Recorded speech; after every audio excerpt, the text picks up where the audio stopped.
Welcome to Homeschool is a Work of Heart. I'm Melissa Webb, and after years in the classroom and years homeschooling and supporting those in home education, and even more years creating curriculum for families like yours, I have learned this. Homeschooling isn't about perfection. It is about purpose. And this podcast is here to encourage you, to guide you, and to remind you that what you're doing truly matters. Are you ready to get started? Let's go. Well, hello, homeschoolers. I hope you are having a fantastic day, a great week. This has been the week of webinars for me. I'm doing some trainings. They are free trainings, and I invite you to come to them. If you missed them this week, just check out my website for the next one. I'm going to be doing these as a monthly gift to the home educators community. I believe that if we can come together in such a way that we can teach this generation how to be stronger thinkers, stronger writers, we are making for a better future for all of us. So be sure to check out the show notes for any links regarding the trainings, and you can always go to my website, which is writeonweb.com. All right. I heard something this week that I have not been able to shake. I was listening to Andrew Pudewa. He is the creator of IEW. He's a very brilliant man. I think he's one of the great thinkers of our time. And he was on a panel with some other educators discussing AI. And when he speaks, I always listen. I think he has great wisdom. And he was sharing that a friend of his had said something like, the Industrial Revolution created the hands and the hands not. The Information Revolution created the maths and the maths not. And now we have the AI revolution, which is creating the thinks and the think nots. And I cannot stop thinking about just how true that feels. So today I want to think out loud with you about what this whole concept is. I mean, I grabbed my journal and I wrote those things down because I wanted to question it first, right? I needed to kind of zoom out for a second and think about revolutionary time periods. So at the turn of the 19th century, we had the Industrial Revolution, and that did change everything about manual labor. We went from farms to factories.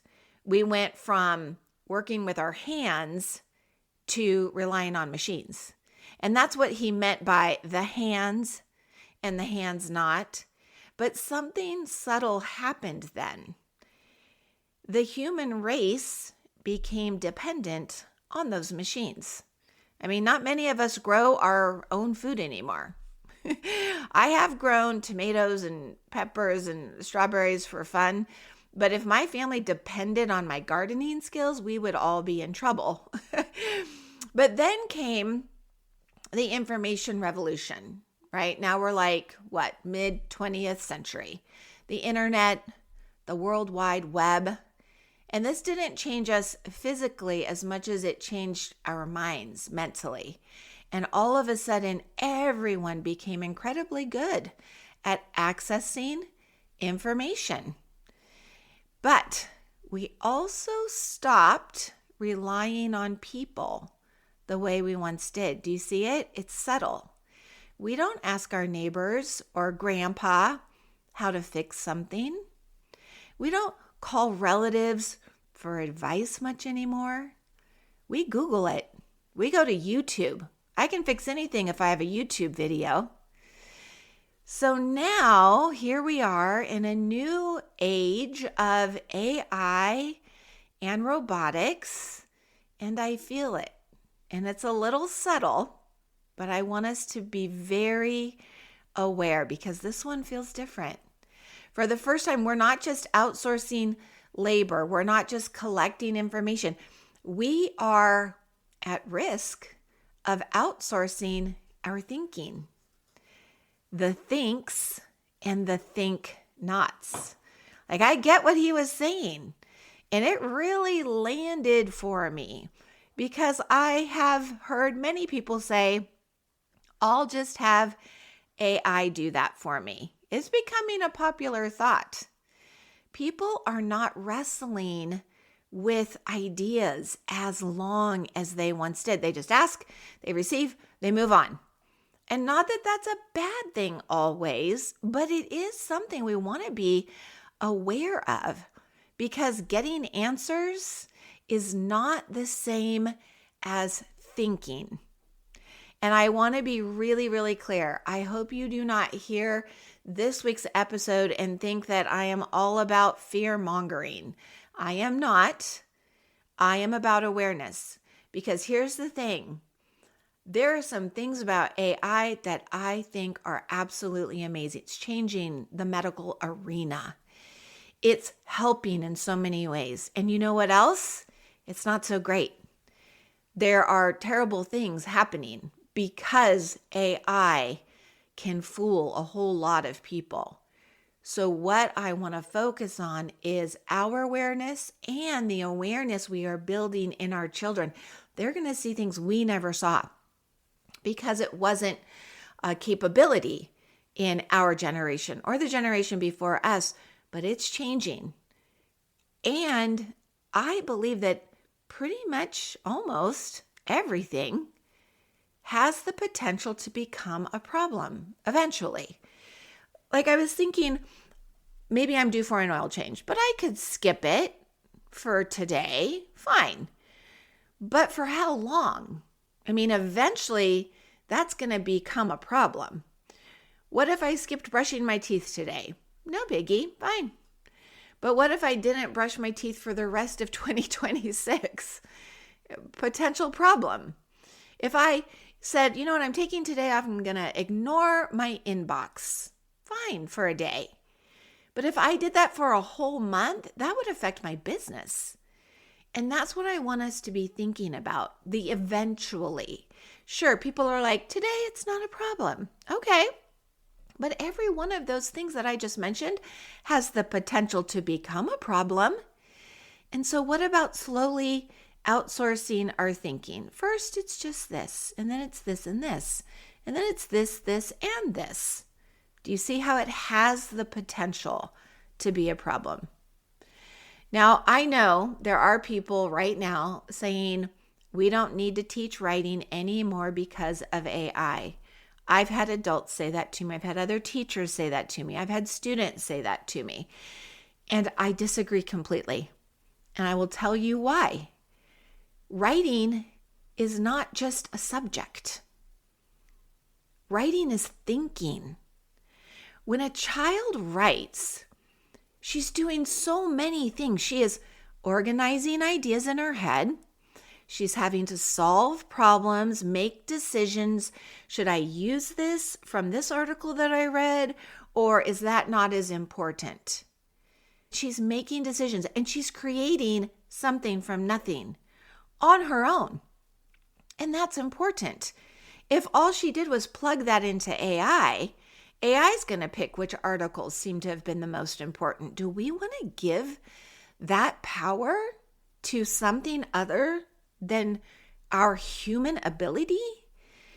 It's enough to make me stop in my tracks and really be aware of this. Because if we stop insisting on regular and consistent writing from our children, we are going to eventually see less thinking, less problem solving, less creativity, less ownership, and all of those things are less of what make us so special, so human. So this does matter deeply to me. I believe we were designed to create. My favorite book of all time is the Bible, and in the very first book, the book of Genesis, we see a creator, capital C, who made everything. Light, darkness, land, water, animals. What did he then make? Humans. And how were they made? In his image. So I like to think of it like this. The creator with the capital C made us creators with a lowercase c, made in his image, right after we see all these things he created. We're supposed to create. We were made to create things as a species. So what will happen if creators stop creating? I don't know. I don't have an answer, but I do know I wouldn't want to live in that world. So let's talk about the AI revolution the right way. I don't think we need to hate it. I don't think we need to fear it as if it were something evil. It's not to say that people don't use it in such ways. Of course they do. But what I really think we need to do and what we need to teach our children is how to respect it. I remember one Sunday in church, our pastor had brought in a 9-volt battery, a car battery, and an entire home electrical box, the big one that's probably like the side of your garage. And he was using them in an analogy for what it meant to fear God, as the Bible says. And his point was that it's not fear as in it's a big, scary kind of thing, but to realize its power, right? So first he showed us the 9-volt battery, and he's like, we can get a zap from this, right? He even asked, has anyone ever dared you to put your tongue on it? Crazy kids do that kind of stuff. I never did that. Did you do that? I don't know. But it's not something we give much thought to in the way of being afraid of it. Whereas a car battery, that's a little different. We're going to be a little more careful out of respect in realization. It is more powerful than a 9-volt. But then think about the home electrical box. Whew. That is something that can shut a place down. So talk about paying closer attention. That is something we're going to give it the respect it deserves. You betcha. And he was saying that's how, when we fear God, that's what we need to do. It's not like a big, bad, scary thing. It brings electricity to our home. It's a good thing. But it can do us harm. It's just not out to do us harm. We need to be aware of its power. We need to respect its power. We need to be wise, and we need to tread with care. And I also want to be aware of the power of AI, not to fear it like it's a big, bad, scary thing, or that our kids should be afraid of it, but to tread with care. Because we should understand that if we are not careful, it can quietly replace something importantly human about us. And I will tell you this, that as a business, AI is something we are having a lot of conversations about. We have had many discussions about AI. In fact, at the start of this year, I told my team, hey, you know what? We could probably design an AI prompt now that would read and review all of our students' essays. It would be faster. It would be easier, because I will tell you, it is hard to read essay after essay after essay after essay. Most people aren't going to sign up for a job like that. It can be tough and exhausting. There's so much processing that has to happen in our brains as we read every single one of them. And my team is reading 20, 30, 40 of these. So my thought was, do you want to consider an AI prompt and letting AI step in and help with this? And do you know what? I was so proud of them. Every single one of them said no immediately. And I just smiled and I said, why? And their answers were powerful and beautiful, because we are thinkers. We have a group of beautiful thinkers that are leading the teaching of today's writers. It should really make you want to join our programs. But what they said were things like, because when we read these students writing, it's never just about correcting what they write. It's about connecting with the person. It's about understanding how they are thinking. It's about building a relationship built on their thoughts and connecting with those thoughts. And they knew that's important. They knew that if we handed that off, we would lose something we couldn't get back. It's really important. And so I really want you to leave today with this heavy on your mind, the way it's been heavy on my mind this week. Maybe journal about this. What are your thoughts about it? I don't want it to subtly get into our lives and take over before we know it, being dependent on it. No, I'm all for using AI. I use AI. In fact, this episode, I'm going to finish recording it, and I use an editing software program called Descript, and it types up every word that I speak. It will type it up. It's not always grammatically correct. I have to try to overlook some of that. But what I do is I copy every word that I spoke into this microphone, and then I go to AI, I open it up, I paste in everything that I said on this episode, and then I say to AI two things. Will you summarize this into a 100 to 25 to 150 word introductory paragraph? That way I can copy and paste it into Buzzsprout, who houses all of my podcasts. And then the second thing I ask it to do is to pull up all of the current SEO, search engine optimization tags that will help with the algorithm so that it will go out to more people. Now, I used to do both of those things on my own. Summarizing wasn't very hard for me, but searching the current SEOs were as fun as having a tooth pulled. I never enjoyed it.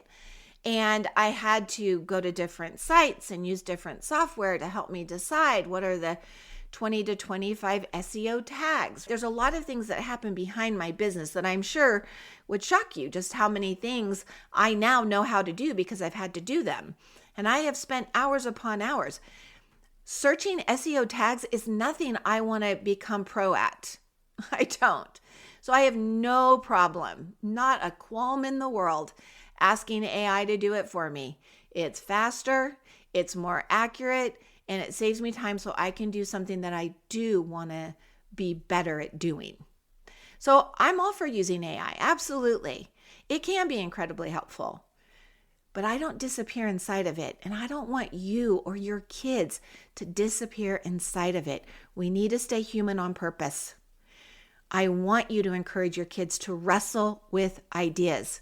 I want you to let them get frustrated and let them think and have them write.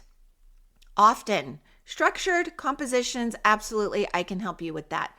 But also just writing in a journal, getting their thoughts on paper. Let them think. Don't correct it. Don't grade it. Just know there are some times we write to think, to get our thoughts out.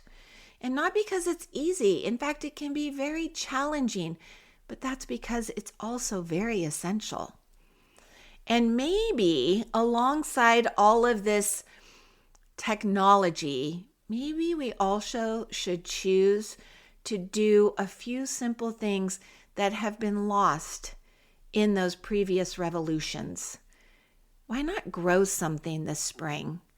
Why not be hands, not hands not? And why not learn from a real person? Does grandma know how to knit or crochet? Let's learn from her, not YouTube.